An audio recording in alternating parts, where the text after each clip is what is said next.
Namaskar. Vikram Seth, one of India's most celebrated contemporary writers, famous for his poems and novels, tells a haunting cautionary tale through one of his poems, The Frog and the Nightingale.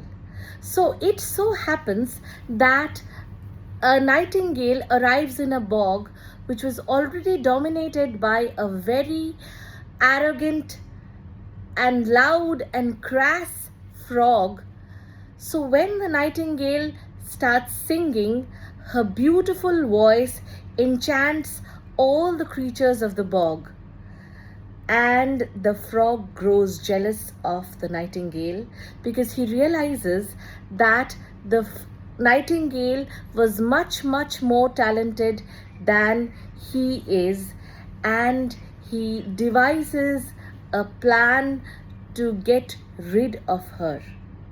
He pretends to be a very expert critic and convinces the nightingale that she must train under him to become more famous and popular.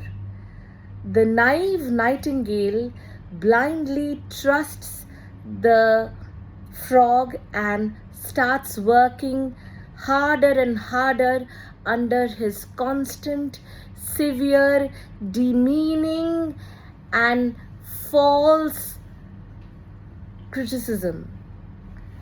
The frog exploits her talent, makes money through her performances, and destroys her confidence bit by bit. The overworked nightingale loses her former charm, but in order to please the frog, keeps working harder and harder.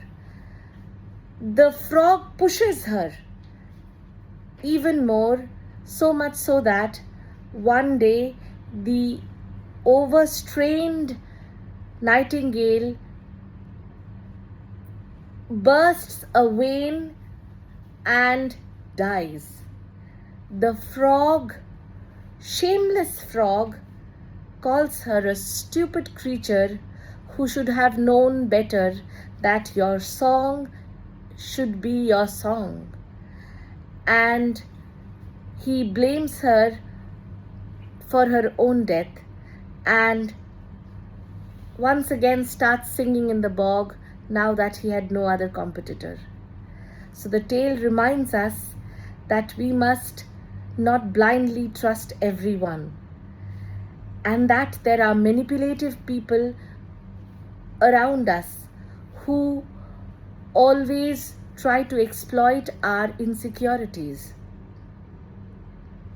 So beware of such frogs around you, and always believe in your own abilities. If you know what you're doing is correct, please do not wait or seek approval from others and approbation of others. Namaskar. Jai Hind.